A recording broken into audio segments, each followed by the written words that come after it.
안녕하세요. 자기계발 및 마음건강 지킴이 에렌입니다.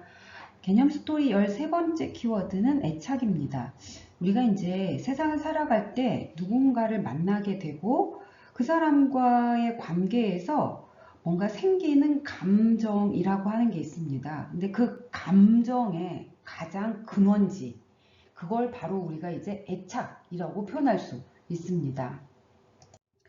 애착은 나의 생애에서, 우리의 생애에서 내가 태어나서 처음으로 마주하는 사람이 있습니다. 그 사람과의 관계에서 나 안에 첫 번째로 자리를 잡는 심리적 속성입니다. 우리가 첫 번째는 되게 중요한 것 같아. 그래서 우리가 1등은 기억하고 2등은 기억을 못하는 것처럼 첫 번째는 되게 중요합니다.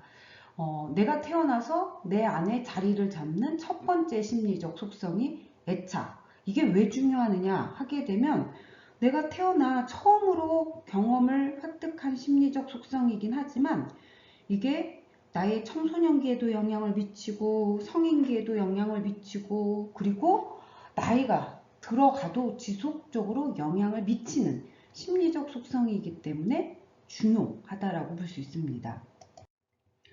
특히 이제 애착을 우리가 설명할 때는 사람이나 혹은 동물 등에 대해서 특별하게 내가 갖게 되는 정서적인 관계이다. 이렇게 표현을 합니다.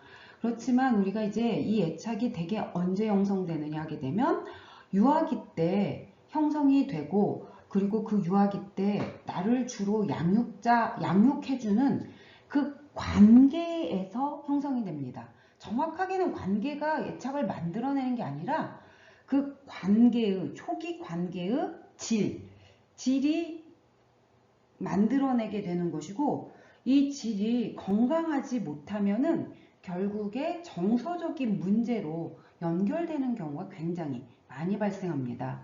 그래서 우리가 어린 시절에 형성이 되지만 나의 전 생애를 통해서 지속적으로 영향을 미친다라고 봅니다. 근데 이게 무서운 게 뭔 줄 알아?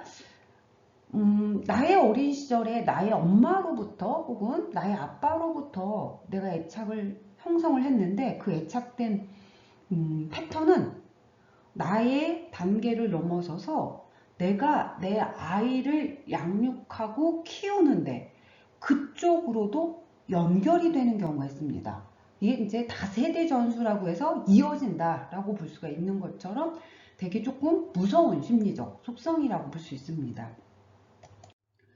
이 애착은 크게 이제 자신에 대한 생각을 긍정적으로 바라보느냐, 부정적으로 바라보느냐, 타인에 대한 생각을 긍정적으로 바라보느냐, 부정적으로 바라보느냐의 조합에 따라서 네 가지 유형으로 나눠볼 수 있습니다. 일단 자신에 대해서 긍정하고 타인에 대해서도 긍정한다. 이를 안정형이라고 표현합니다. 가장 이상적인 애착의 유형이라고 볼 수가 있고 대체적으로 이들은 관계에서도 정서적인 만족감을 잘 해결하고 욕구도 충족하고 하기 때문에 안정적인 관계를 맺는다라고 볼 수 있습니다. 그런데 이제 자신에 대한 생각은 긍정적인데 타인에 대한 생각이 부정적인 사람들이 있습니다. 자, 이를 우리가 이제 거부형이라고 표현을 하고 있고 자기는 사랑을 받을 만한 가치가 있다라고 생각하지만 다른 사람은 좀 적대적으로 생각합니다. 특히 이제 이들은 독립심 자체가 좀 많이 높습니다. 그래서 가까운 관계를 맺지 않고 혼자 지내는 게 편하다라고 혹시 생각하고 있다면 거부형의 애착이라고도 볼 수 있을 겁니다. 자, 이 거부형하고 정반대되는 유형이 의존형입니다. 자, 의존형은 자신에 대해서는 부정하는데 타인에 대해서는 굉장히 긍정적인 유형입니다. 그래서 타인에게 지나치게 친밀감을 요구하는 관계를 맺게 되는 경우가 강하고 자기의 부정적이고 낮은 것들을 자꾸 채우기 위해서 타인한테 사랑받고 타인한테 관심받고 그런 것들을 지속적으로 좀 확인하려고 하는 유형을 우리가 이제 의존형이라고 볼 수 있습니다. 자, 그리고 이제 자신에 대한 생각도 부정적이고 타인에 대한 생각도 부정적인 유형을 우리가 이제 회피형이라고 볼 수가 있고 자신도 타인도 모두 부정적으로 표상을 하고 있기 때문에 스스로는 사랑을 받을 만한 자격이 없고 아예 타인은 회피해버리고, 그래서 아예 그래 처음부터 버려질 것들을 예상해서 처음부터 사람들을 좀 차단한다든지 아니면 자기를 좀 보호하기 위해서 나쁜 사람에게 좀 더 관심을 갖거나 끌린다든지 이렇게 되는 유형을 우리가 이제 회피형이라고 볼 수가 있습니다. 자, 의존형, 거부형, 회피형은 불안정한 애착의 유형이라고 볼 수가 있습니다. 근데 이 애착이 재형성이 가능할까? 예, 가능합니다.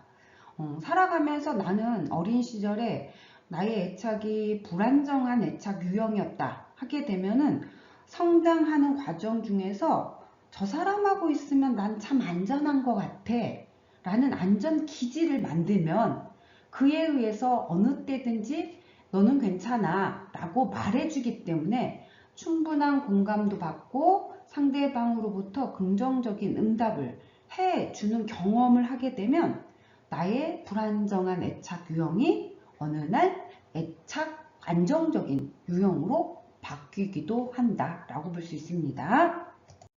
개념 스토리 지속되겠습니다.